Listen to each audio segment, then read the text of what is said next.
마지막 잎새. 오 헨리. 워싱턴 광장 서쪽. 크고 작은 길들이 제멋대로 뻗치고 엇갈리며 복잡하게 꼬인 거리. 이 오래된 그리니치 마을은 언젠가부터 화가들의 마을로 불리고 있다. 값싼 새빵을 찾아 전국에서 모여든 무명 화가들이 많이 생활하고 있기 때문이다. 수아존 씨는 이 마을에 아담한 3층 벽돌집 꼭대기에 화실을 차렸다. 존 씨의 원래 이름은 조애너. 캘리포니아가 고향이다. 수는 메인 출신이다. 두 사람은 8번가에 있는 델모니코 식당에서 처음 만났다. 그들은 예술과 치커리 샐러드, 작업복 소매 등에 대한 서로의 취향이 비슷하다는 것을 알게 되었고 곧 친해졌다. 그리하여 공동 화실을 차리게 된 것이다. 5월의 일이었다. 11월이 되었다. 날씨가 차가워지자 전국적으로 폐렴이 유행했다. 동부 지역에서 활개를 치고 다니며 수십 명의 희생자를 낸 이 파괴자는 급기야 이곳 화가들의 마을까지 찾아왔다. 가난한 화가들에게 폐렴은 무서운 경계의 대상이었다. 폐렴균은 끝내 존 씨의 가냘픈 육체까지 습격해왔다. 캘리포니아의 훈훈한 바람 속에서 성장한 존 씨의 몸에 폐렴의 기운은 감당하기 힘든 악한이었다. 가엾은 존 씨는 페인트 칠만 되어 있는 쇠 침대에 꼼짝없이 누워 지내는 신세가 되고 말았다. 그리하여 온종일 하는 일이라곤 네덜란드식 작은 유리창 너머로 이웃 벽돌집의 휑한 벽을 바라보는 것뿐이었다. 어느 날 아침 짙은 회색 눈썹의 의사가 존 씨를 진찰하고 일어섰다. 의사는 술을 복도로 불러냈다. 환자 상태가 심각합니다. 회복될 가능성은 열의 하나 정도입니다. 의사는 체온계를 흔들며 말했어. 그 한 가지 가능성이라는 것은 바로 환자의 의지입니다. 삶에 대한 의지 말이에요. 삶에 대한 의지요? 그렇습니다. 삶을 포기하고 죽음을 기다리는 사람에게는 아무리 좋은 처방도 효과가 없는 법입니다. 그런데 저 환자분은 자신이 회복되지 못할 거라면서 이미 낙심에 빠져 있더군요. 친구분의 마음을 약하게 만들 만한 무슨 안 좋은 일이라도 있나요? 글쎄, 언젠가 그런 말을 했어요. 나폴리만을 꼭 한번 그려보고 싶다고. 나폴리만이라니. 그런 거 말고 더 심각한 건 말입니다. 이를테면 남자 문제라든가. 아니요, 제가 알기에 그런 문제는 없어요. 바로 그게 문제가 될 수도 있겠군요. 하여간 제 힘이 닿는 한 최선을 다해 보겠습니다. 중요한 문제는 아까 이야기했듯이 환자의 의지예요. 환자가 이번 겨울에 유행할 외투 스타일에 관심을 가질 정도로 삶의 의욕을 갖는다면 그녀가 치유될 가능성은 열의 하나에서 5의 하나로 높아질 겁니다. 의사가 지나간 뒤 수는 화실에 들어가 소리 죽여 울었어. 그리고는 아무 일 없다는 듯 밝은 표정으로 존 씨의 병실에 들어섰어. 존 씨는 창 쪽으로 몸을 돌린 채 누워 있었어. 잠이 든 것 같았어. 수는 화판을 펼치고 펜을 들었어. 그리고 소설책에 넣을 사파를 그리기 시작했어. 젊은 화가들이 생계를 위해 흔히 하는 일이었어. 카우보이인 소설 주인공을 그려야 했어. 카우보이의 승마바지를 멋지게 그려놓는 순간 어디선가 나지막한 목소리가 들려왔어. 중얼거리는 듯한 그 소리는 대프리에서 들려오고 있었어. 수는 일어서서 병상 쪽으로 다가갔어. 존 씨가 눈을 뜨고 있었어. 창밖을 바라보며 뭔가를 세는 중이었어. 12. 그리고는 또 중얼거렸어. 11. 잠시 후 다시 중얼거렸어. 10. 9. 8. 7. 수는 창밖을 내다보았어. 벽돌로 된 황량한 벽. 오래된 담쟁이 덩굴 한 줄기가 벽 중간까지 기어올라 엉겨붙어 있었어. 싸늘한 가을바람에 잎새를 대부분 떨어내고 앙상한 가지만 초라하게 남은 모습이었어. 수가 물었어. 뭐 하는 거야? 6. 존 씨가 속삭였어. 떨어지는 속도가 점점 빨라지고 있어. 사흘 전에는 100개 정도였는데 새느라고 눈이 아플 지경이었으니까. 뭐가? 어머, 또 하나 떨어졌네. 이제 5개밖에 남지 않았어. 도대체 뭐 말이야? 5개라니? 잎새. 저기 담쟁이 덩굴에 남은 잎새 말이야. 마지막 잎새가 떨어지면 나도 세상을 떠나야 하거든. 쓸데없는 소리. 수가 내뱉었어. 엉터리 같으니 담쟁이 잎하고 내 몸하고 무슨 관계가 있니? 의사 선생님이 그러셨어. 뇌가 싹 나을 가능성이 10중 8구라고 말이야. 뭐 뉴욕에서 전차를 타고 가거나 공사 중인 건물 밑에 지나갈 때도 그만한 위험성은 있는 거니까. 자, 쓸데없는 소리 말고 이 스프나 마셔. 그래야 내가 안심하고 그림을 그릴 거 아니야. 빨리 사파를 그리고 돈을 받아야 존 씨 너에게 맛있는 포도주를 사줄 수 있다고. 이제 포도주 같은 건 필요 없어. 멍한 시선을 창밖에 고정한 채 존 씨가 말했어. 또 한 잎이 떨어졌네. 이제 4개밖에 안 남았어.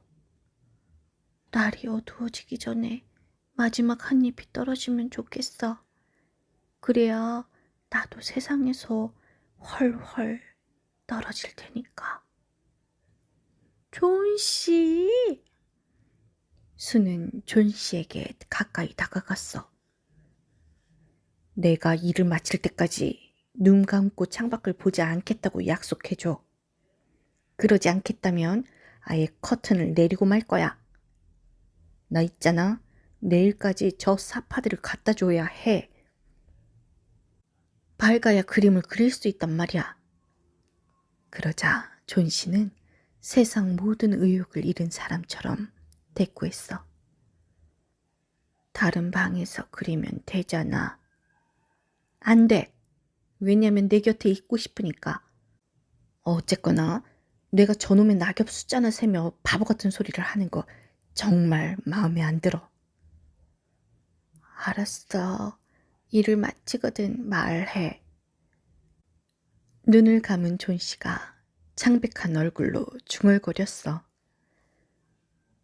마지막 잎새가 떨어지는 걸 꼭 보고 싶거든. 난 너무 지쳤어. 저 가엾은 잎새들처럼 세상 밖으로 조용히 날아가고 싶다고. 한숨 자! 수가 일어섰어. 난 잠깐 내려가서 배어먼 할아버지를 모셔와야겠어. 늙은 광부를 그려야 하는데 모델이 필요하거든. 곧 돌아올 테니 약속 지키고 있어. 알았지? 배어먼 노인은 아래층에 사는 화가였어. 뺨에는 무성하게 털이 났으며 조그만 체구를 가진 그는 이미 60살이 넘었어. 그는 예술의 나고자였어. 40년 동안 화피를 쥐었지만 이렇다 할 명성을 얻어본 적이 없었어. 말로는 언제나 걸작을 그린다고 큰 소리를 쳤지만 늘 말뿐이었어. 지난 몇 해 동안 광고물에 쓸 서툰 그림을 몇 점 그렸을 뿐 작품이라고 할 만한 것도 손을 댄 적이 없었어. 그는 전문 모델을 쓸 돈이 없어서 이곳 화가들의 마을에서 젊은 화가들의 모델이 되어주고 몇 푼 안 되는 수고비를 얻어 쓰기도 했어. 툭 하면 독간술에 취해서 머지않아 세상 최고의 걸작을 그릴 거라는 말만 되풀이했어. 수는 배어먼 노인의 집에 들어섰어. 노인은 어둠침침한 골방에서 고약한 술 냄새를 풍기며 앉아 있었어. 한쪽 구석에는 아무것도 그리지 않은 캔버스가 보였어. 노인의 말대로라면 걸작이 그려지기를 25년이나 기다려온 캔버스였어. 수는 배어문에게 존 씨에 대해 이야기했어. 여전한 폐렴 증세와 의사가 했던 말, 그리고 담쟁이 덩굴의 잎에 대해. 존 씨는 나뭇잎처럼 가볍고 연약한 친구예요. 삶에 대한 의욕이 더 약해지면 정말로 둥둥 떠서 하늘로 날아가 버릴지도 몰라요. 배어먼 노인의 핏발선 눈이 조금 축축해졌다. 몸집이 작고 성격이 꼿꼿한 그는 다행히 위층의 두 젊은 예술가와는 친한 편이었다. 잠시 생각에 잠긴 노인은 커다란 목소리로 퉁명스럽게 짓거렸어. 뭐가 어째? 말라 비틀어진 덩굴에게 잎이 떨어지면 저도 따라 죽는다고? 그런 얼빠진 소린 태어나서 생전 처음 듣네. 젠장, 자네는 도대체 무얼 하고 있었기에 같이 사는 친구가 그런 멍청한 생각을 하도록 놔뒀어? 나 당신 같은 사람 위에 모델할 생각 없어. 병 때문에 마음이 약해진 거예요. 수가 변명했어. 사람이 아프면 이상한 생각에 빠질 수 있잖아요.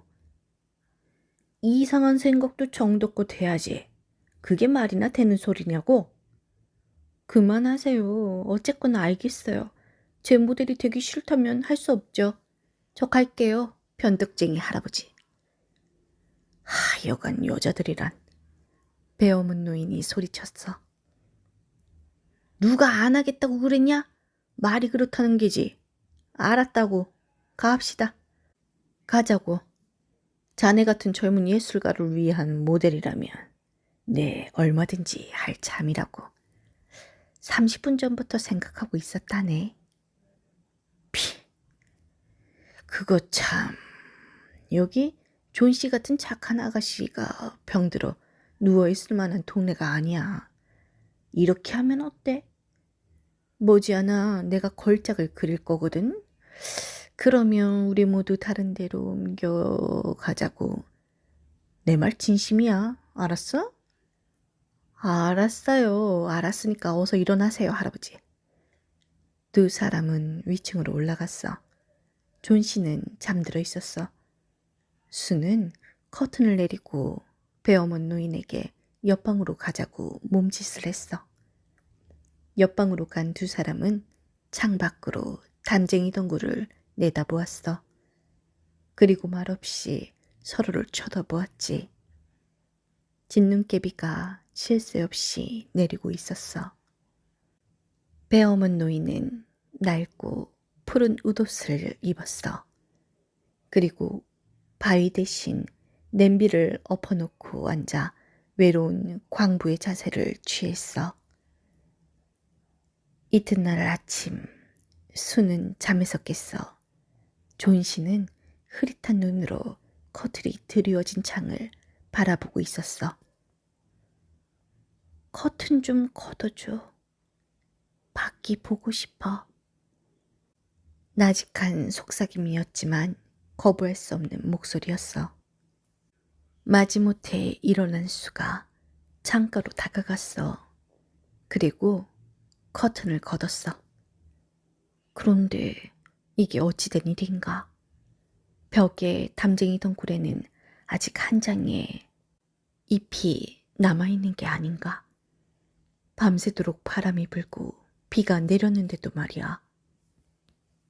그것은 담쟁이의 마지막 잎새였어.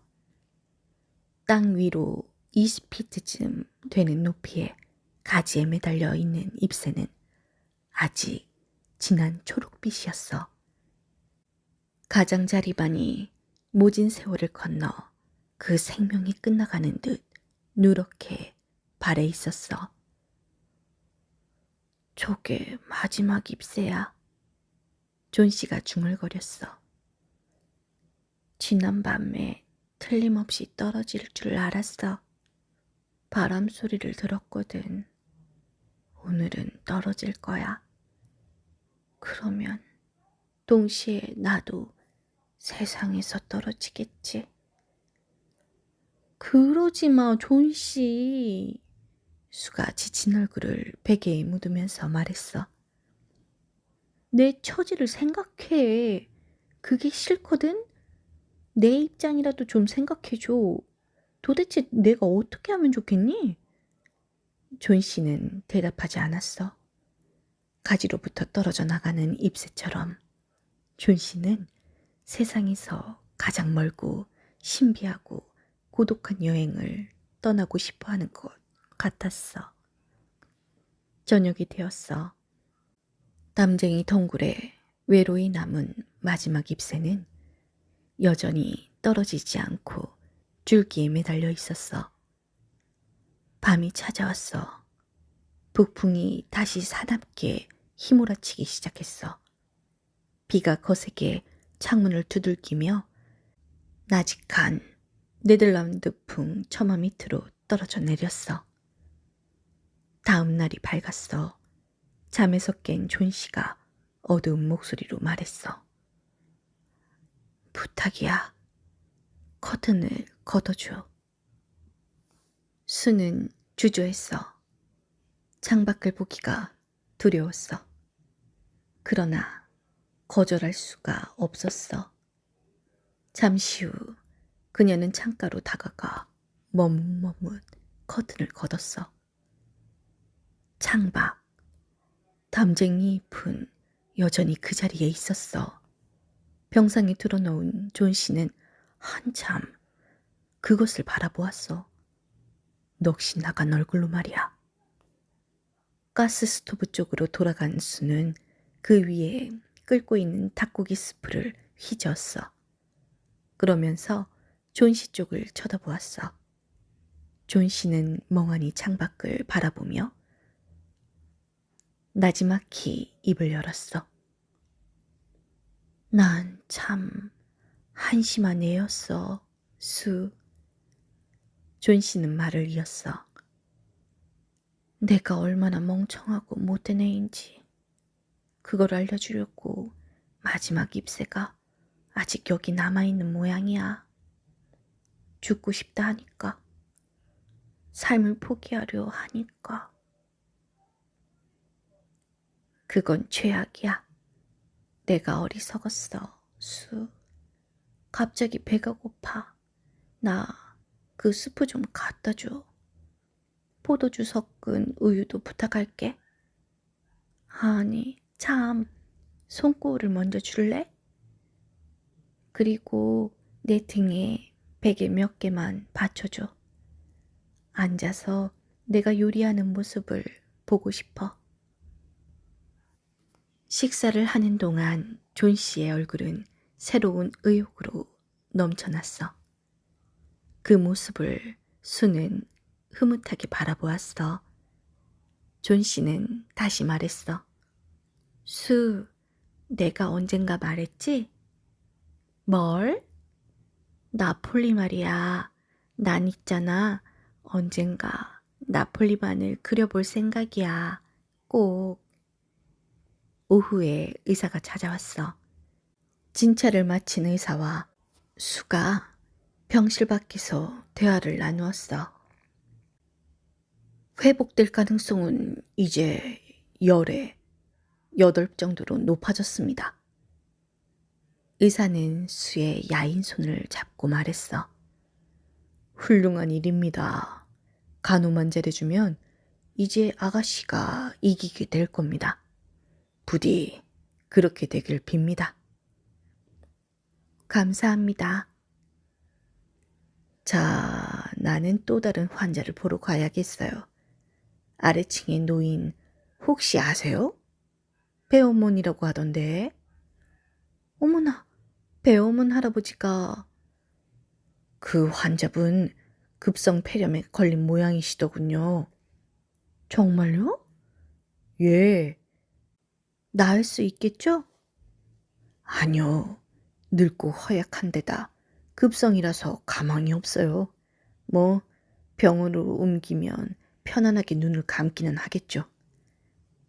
다음 날 의사가 다시 존 씨를 찾아왔어. 이제 위기는 넘겼어요. 보호자분의 승리입니다. 이제 영양가 있는 음식과 관우만 있으면 정상으로 회복될 겁니다.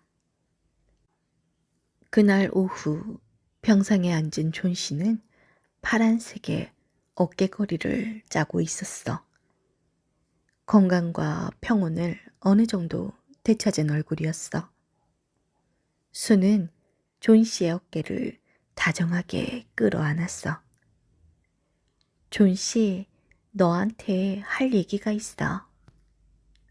뭔데? 배어맨 할아버지 있잖아. 오늘 병원에서 폐렴으로 돌아가셨어. 겨우 이틀을 앓고 그렇게 됐대. 세상에. 그저께 늦은 밤 관리인 아저씨가 우연히 아래층에 가봤는데 할아버지가 몹시 괴로워하고 계시더래. 신발과 옷이 흠뻑 젖어서 얼음처럼 차가워졌대. 그렇게 춥고 비 오는 날에 밤에 도대체 어딜 갔다 오셨는지 아무도 짐작하지 못했지. 그러다가 불이 켜져 있는 램프, 사다리, 초록색과 노란색 물감이 섞여 있는 팔레트를 발견한 거야. 사다리? 존 씨, 창밖을 봐. 저기 벽에 붙어 있는 마지막 잎새 좀 보라고. 존 씨는 창밖을 바라보았어. 수가 나지막히 속삭였어. 뭔가 이상하지 않니? 바람이 부는데도 흔들리기는커녕 미동도 하지 않잖아. 아, 존 씨, 저건 배어문 할아버지가 남긴 걸작이야. 마지막 잎새가 떨어진 날 밤 할아버지가 너를 위해 저 자리에 잎새를 그려놓으신 거야. 이렇게 마지막 잎새의 이야기는 끝이 났습니다. 다음에 또 찾아뵙겠습니다.